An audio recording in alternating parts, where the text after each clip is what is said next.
How to Revive Your Dormant Podcast.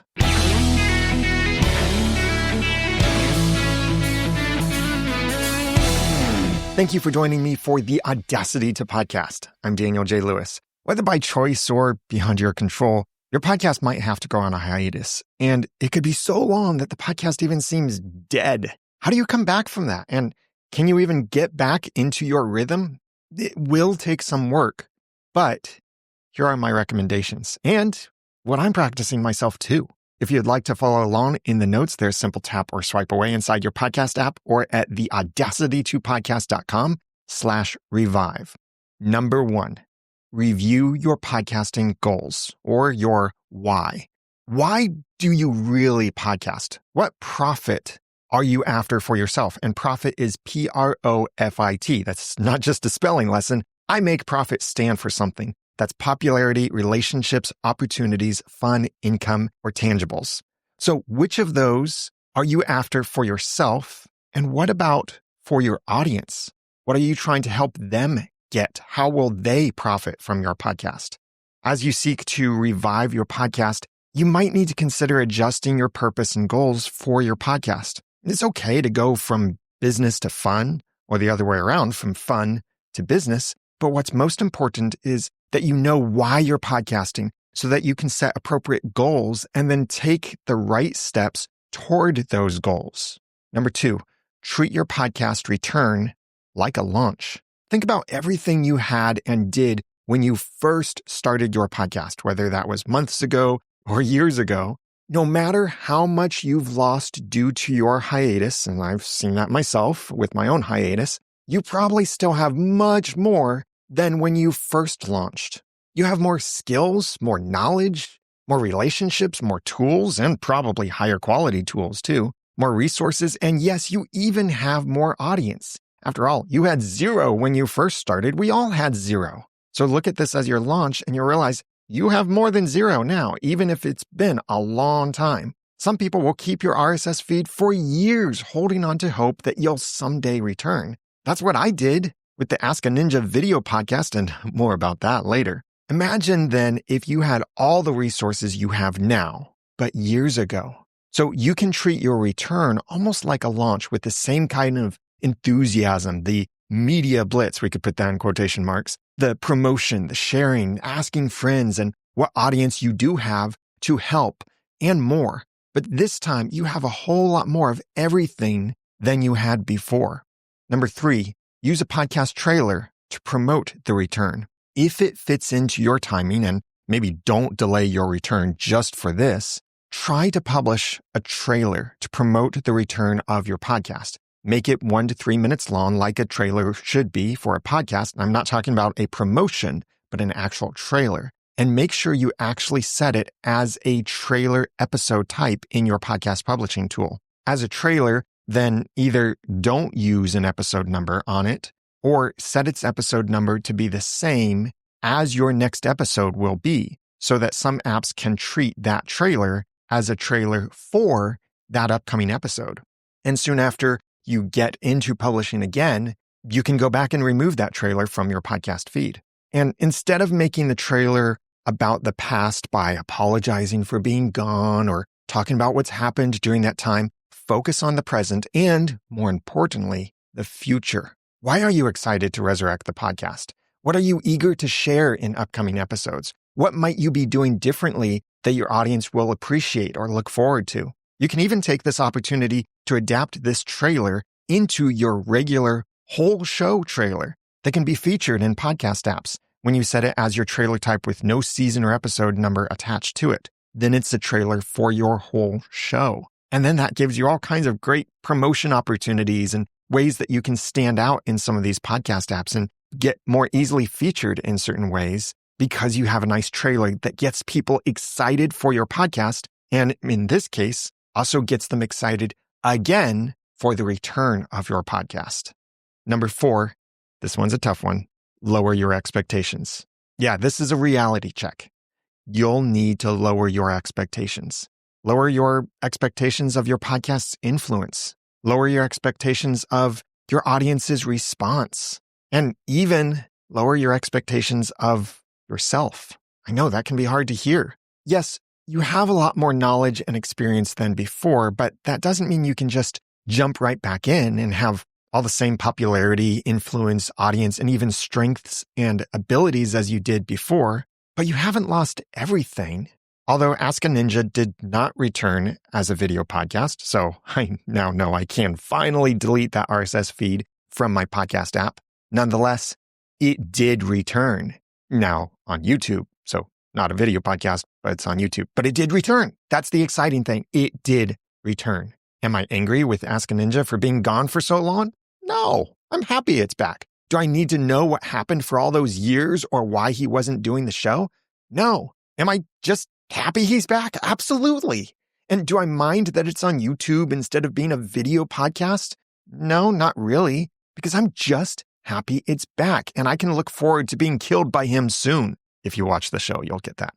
Speaking of ninjas, I train in karate and I've taken 2 big breaks from karate over the years, some of them lasting many, many years for a break. After I returned from the first break, I had all the head knowledge of techniques, but not as much muscle memory and certainly not the same physical fitness. Because of that, I injured myself and did so very quickly, and I had to take a break again. The second time I returned to karate after many more years, I took it much slower, pacing myself, understanding that my mind knew things my body couldn't do anymore, at least not yet, without working myself back into it.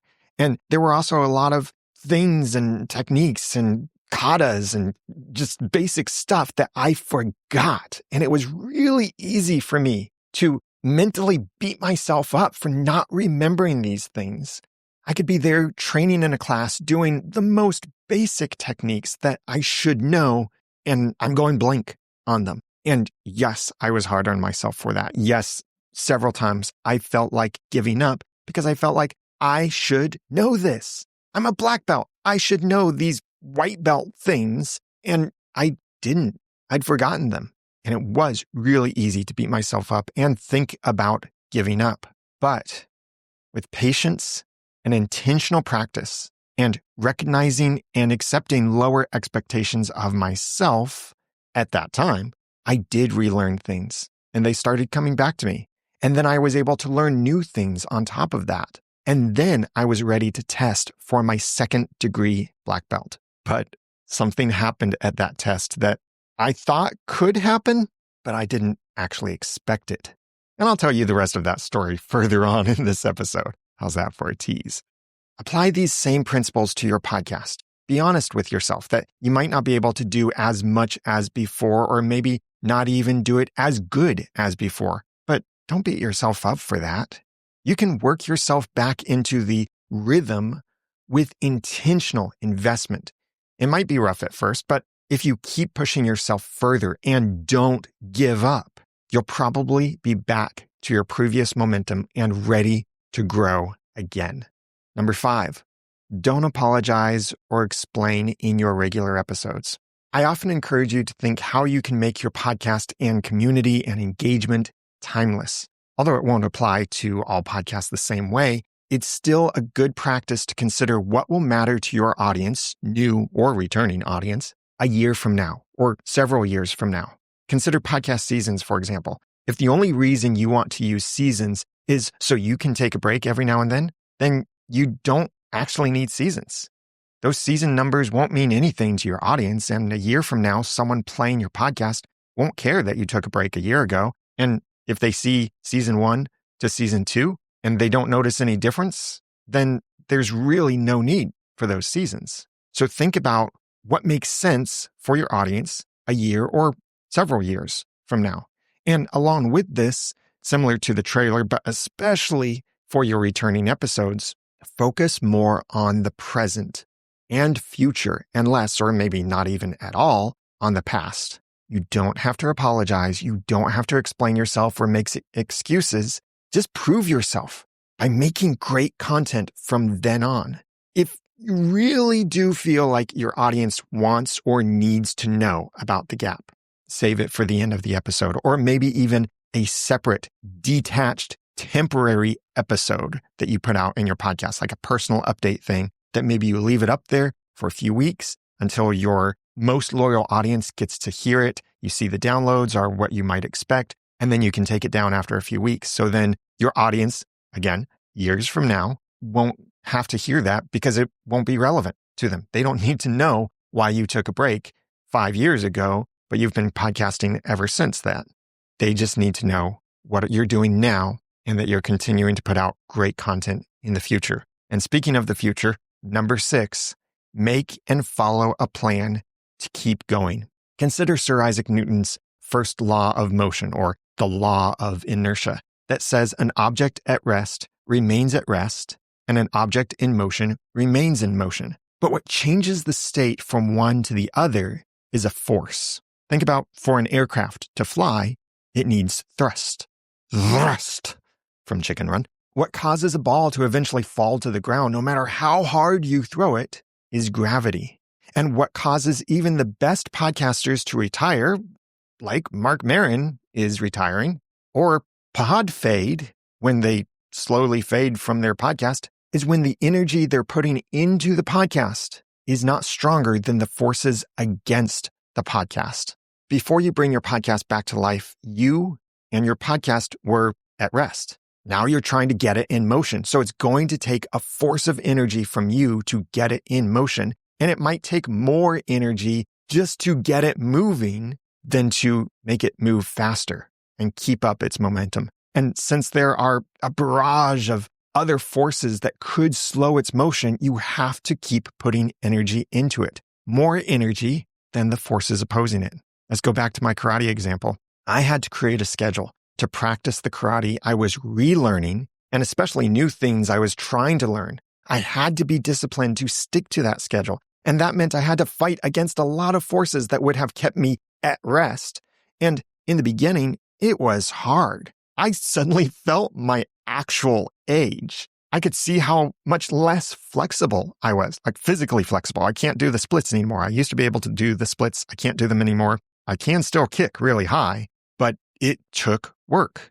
And I could feel that I wasn't as flexible as before. And my handy Apple Watch, which I didn't have many years before in karate, could tell me how hard my heart was working and how long it took to recover. So thanks for rubbing it in, Apple Watch. But the more I kept pushing through, the easier it became. The shame and self-doubt I felt about my abilities began to be replaced with confidence and even instinct. The "I should know this" screaming in my head was replaced with "I know this now."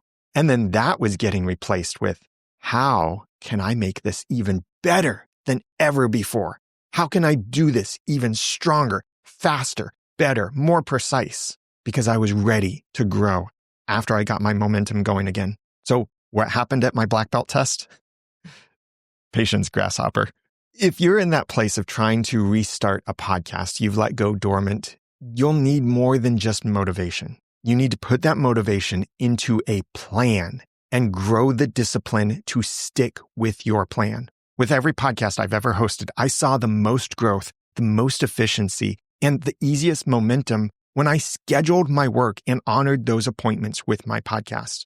Actually put it on your calendar. Block out the time so you can focus and know that's the only thing you should be doing at that time instead of getting distracted by other things. And saying yes again to your podcast will probably mean saying no to other things. That could be simple distractions like wasting time scrolling social media, or it could mean setting aside another hobby so you can refocus on this one. Or maybe it's even time to delegate some of the tasks to smart tools or people. And I can recommend a great podcast production company if you're interested.